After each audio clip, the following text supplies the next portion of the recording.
ভাই আমার দিকে সাহায্যের হাত বাড়াই দিন ভাই, আমার অবস্থা ভালো না, গরিব মানুষ ভাই। আমি একবার নিরীহ মানুষ ভাই, বিদেশ থেকে খেয়ে আইছি ভাই, কাজ করতে গেছিলাম, কাজ করতে গিয়ে এরকম হয়েছে ভাই।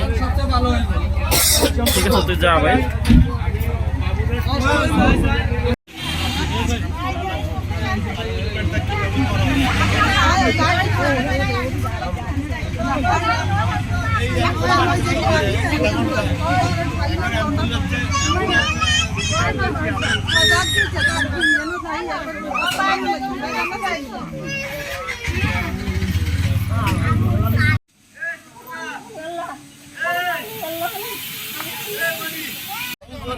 ভাই আমার দিকে সাহায্যের হাত বাড়াই দিন ভাই, আমার অবস্থা ভালো না, গরিব মানুষ ভাই। আমি একবার নিরীহ মানুষ ভাই, বিদেশ থেকে খেয়ে আইছি ভাই, কাজ করতে গেছিলাম, কাজ করতে গিয়ে এরকম হয়েছে ভাই। ঠিক আছে তুই যা ভাই।